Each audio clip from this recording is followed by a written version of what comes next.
Hello everyone, स्वागत है आप सभी का आपके अपने यूट्यूब चैनल ज्ञान बाबा में। मैं हूं आपके साथ अभिनव और हम लोग पढ़ रहे हैं एजुकेशनल साइकोलॉजी।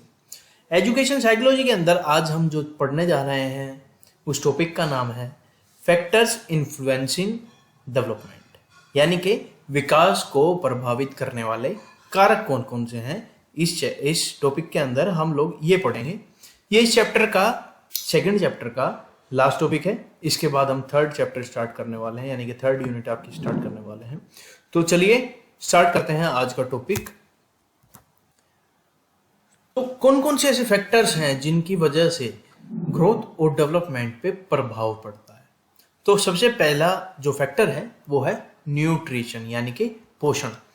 अब पोषण का क्या प्रभाव पड़ता है भाई? हमारे जो बॉडी है उसको ग्रो करने के लिए, डेवलप करने के लिए विटामिन्स की ज़रूरत होती है, न्यूट्रिएंट्स की ज़रूरत होती है, और वो न्यूट्रिएंट्स हमें फूड से मिल पाते हैं।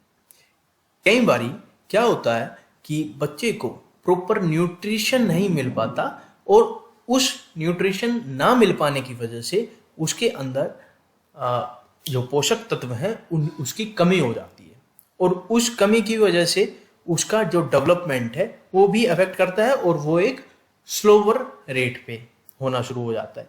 वहीं पे दूसरी तरफ अगर किसी बच्चे को न्यूट्रिशन प्रॉपर मिलता है, यानी कि उसका खाने में जो पोषक तत्व है उसका पूरा ख्याल रखा जाता है, उसके अकॉर्डिंग दिया जाता है, तो उस बच्चे का डेवलपमेंट और ग्रोथ दोनों फास्टर हो जाती है, यानी कि तेजी के साथ, एक तेज रेट के साथ होती है। ठीक है, नेक्स्ट चलते हैं एयर एंड लाइट। अब एयर और लाइट का भी बहुत प्रभाव पड़ता है, क्योंकि लाइट से हमें क्या मिलता है? विटामिन्स मिलते हैं, और वो हमारी संपूर्ण बॉडी को इफेक्ट करता है। ठीक है, तो नेक्स्ट जो पॉइंट है वो है हेरिडिटी, यानी कि वंशानुक्रमता। यानी अब जो हमारा वंश है उसका भी बहुत प्रभाव पड़ता है डेवलपमेंट के ऊपर।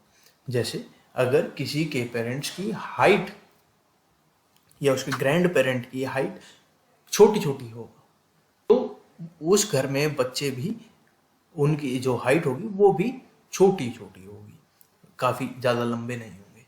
वहीं पे अगर किसी के ग्रैंड पेरेंट्स, एंसेस्टर्स, अगर मैं यूँ कहूँ, अच्छी खासी हाइट वाले हैं तो बच्चे की हाइट भी अच्छी होगी। इसी तरीके से अगर बच्चे के जो एंसेस्टर्स हैं वो तीव्र बुद्धि वाले हैं तो बच्चे के भी तीव्र बुद्धि होने के ज़्यादा चांसेस होते हैं। ठीक है, तो नेक्स्ट जो पॉइंट है वो है एनवायरनमेंट। बच्चे का जैसा एनवायरनमेंट होता है उसी के हिसाब से डेवलपमेंट भी होता है। अगर उसको एनवायरनमेंट अच्छा मिलेगा, प्रॉपर एनवायरनमेंट मिलेगा, उसको एक ऐसा एनवायरनमेंट दिया जाएगा जो उसके डेवलपमेंट को एनरिच करता हो किसी भी वे में। जैसे अगर बच्चे का सोशल डेवलपमेंट होना है, उसको एक ऐसा एनवायरनमेंट अगर दिया जाए कि जिसमें उस बच्चे का सोशल डेवलपमेंट जो है वो मैक्सिमम हो सके, तो उस बच्चे का बाकी बच्चों के कंपैरिजन में सोशल डेवलपमेंट बहुत अच्छा होगा। तो इस तरीके से एनवायरनमेंट का भी इफेक्ट पड़ता है ग्रोथ और डेवलपमेंट के ऊपर। ठीक है, नेक्स्ट पॉइंट की तरफ चलते हैं। स्पीसीज मतलब कि जो उसकी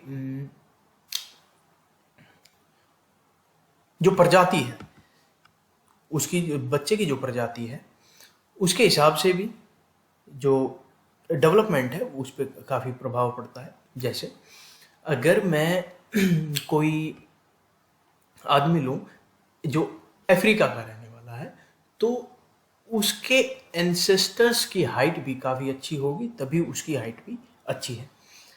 ठीक है, वहीं पे अगर मैं कहीं और किसी और दूसरी स्पीसीज का एक एग्जांपल लूँ, जो प्रजाति एक कोई बोने की है, तो उसका मैं अगर एग्जांपल लूँ तो उसकी काफ़ी हाइट कम होगी, क्योंकि उसके एंसेस्टर्स, उसकी स्पीसीज में सभी की हाइट कम पाई जाती है, तो इसलिए उसकी भी हाइट। इसी तरीके से इंटेलिजेंस भी जो है वो अगर उसकी स्पीसीज में, उसकी जो प्रजाति है उसमें इंटेलिजेंस काफ़ी पाई जाती है, तो ज़्यादा चांसेस हैं कि बच्चा भी इंटेलिजेंट ही होगा, और इसी तरीके से ऑनेस्टी भी है। तो नेक्स्ट पॉइंट पे पढ़ते हैं जेंडर। अब जेंडर पे भी डिपेंड करता है डेवलपमेंट, क्योंकि ऐसा बहुत सारी स्टेजेस पे पाया जाता है कि भाई किसी एक पर्टिकुलर स्टेज पे जो लड़का है उसके अंदर कोई एक डेवलपमेंट तेज होता है, वहीं पे उसी सेम स्टेज के अंदर लड़कियों के अंदर थोड़ा कम होता है। वहीं पे कुछ दूसरी स्टेज ऐसी है कि भाई जहाँ पे लड़की के अंदर डेवलपमेंट ज़्यादा होता है और लड़के के अंदर कम होता है। ठीक है, तो जैसे एडोलसेंस की अगर मैं बात करूँ तो एडोलसेंस में जो लड़कियां हैं उनमें स्टार्टिंग में जो डेवलपमेंट होता है वो लड़कों से थोड़ा ज़्यादा होता है। ठीक है, नेक्स्ट आते हैं विजडम के ऊपर। अब विजडम कैसे है? Intelligence also affects development. ये तो सभी को पता है कि इंटेलिजेंस डेवलपमेंट को इफेक्ट करती है। जिस जैसा लेवल होगा इंटेलिजेंस का वैसे ही उसके बाकी सारे डेवलपमेंट, जैसे सोशल डेवलपमेंट है, मोरल डेवलपमेंट है, इमोशनल डेवलपमेंट है, उसका लैंग्वेज डेवलपमेंट है, वो सब जो डेवलपमेंट है वो इंटेलिजेंस के ऊपर डिपेंड करते हैं। ठीक है, तो अगर बच्चे की इंटेलिजेंस अच्छी खासी है तो ज़्यादातर चांसेस हैं कि भाई उसका जो बाकी सारे डेवलपमेंट हैं वो बहुत अच्छी तरीके से होंगे। ठीक है, तो मेरे ख्याल से समझ में आए होंगे आपको ये सारे फैक्टर्स।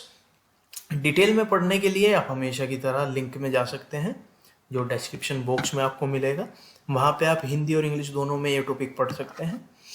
ठीक, तो हमें देखने के लिए बहुत बहुत धन्यवाद आपका। हमें फेसबुक पे ज्वाइन कर लें और सब्सक्राइब भी कर लें। ठीक है, तो मिलते हैं अगले चैप्टर की अगले वीडियो में, फर्स्ट वीडियो में।